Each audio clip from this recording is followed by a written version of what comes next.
انشاءاللہ اس کرسی پہ میرا لیڈر ایک بار پھر آئے گا. انشاءاللہ اس کرسی پہ عمران خان صاحب پھر آئے گا. عوام کی طاقت سے آئے گا, 2/3 سے آئے گا. برداشت کریں, تھوڑا صبر کریں, برداشت کریں. ہر عمران خان صاحب کا گناہ کیا ہے؟ عمران خان صاحب کا گناہ یہ ہے, میرے چھوٹے بھائی ہیں لیکن لیڈر ہیں, میں احترام سے نام لوں گا, بلاول صاحب بیٹھے ہیں.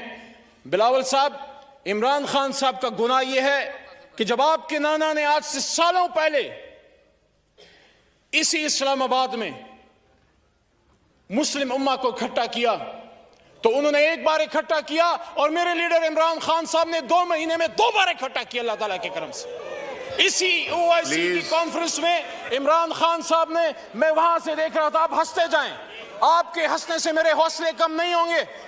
میرے پیچھے بھی کروڑوں لوگ کھڑے ہیں, میرے لیڈر کے پیچھے بھی کروڑوں لوگ کھڑے ہیں, اور ہم دشمن نہیں ہیں, ہم نے مل کے پاکستان کو بنانا ہے, لیکن آپ کے طریقہ کار سے ہمیں اتفاق نہیں. وہاں پہ عمران خان صاحب نے کھڑے ہو کے جب ان سن رہے تھے, انہوں نے یہاں سپیچ کرتے ہوئے فرمایا,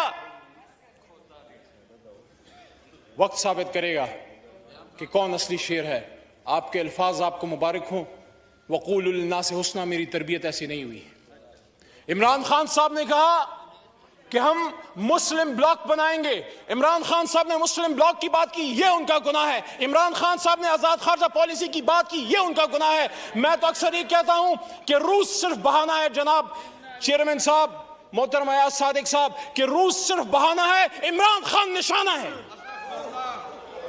عمران خان کا گناہ یہ ہے کہ اس نے وزیر اعظم پاکستان ہوتے ہوئے ختم نبوت کی بات کی, اسلامک امہ کی بات کی, مدینہ کی ریاست کی بات کی. عمران خان کا گناہ یہ ہے کہ اس نے سامراج کے سامنے کھڑے ہو کے یہ بات کی کہ ایبسولوٹلی ناٹ.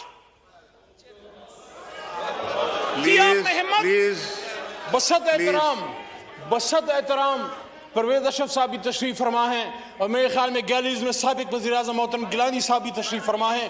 میرے اپوزیشن لیڈر وہاں پہ رہے, آپ کے ساتھ سینٹ میں نے بڑا کام کیا.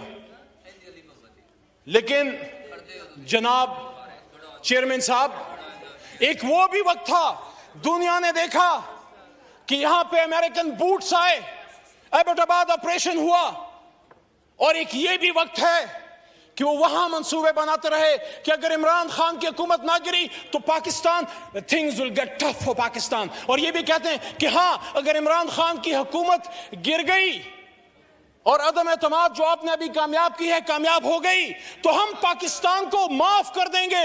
میرے چیئرمین صاحب, اللہ کے 99 ناموں کے نیچے بیٹھ کے ہم ماہ رمضان میں اللہ سے معافی کے خواستگار ہیں, امریکہ سے معافی کے خواستگار نہیں. لیکن پھر بھی آپ جیتے ہیں آج, ہم گریس سے برداشت کریں گے. لیکن یہ میری بات یاد رکھیے گا, یہ میری بات یاد رکھیے گا. جناب چیئرمین صاحب, چلتے ہیں دبے پاؤں کہ کوئی جاگ نہ جائے, چلتے ہیں دبے پاؤں کہ کوئی جاگ نہ جائے. غلامی کے اسیروں کی یہی خاص ادا ہے. دوبارہ سناؤں, چلتے ہیں دبے پاؤں کہ کوئی جاگ نہ جائے, غلامی کے اسیروں کی یہی خاص ادا ہے. ہوتی نہیں جو قوم حق بات پہ یکجا, اس قوم کا حاکم ہی فقط اس کی سزا ہے.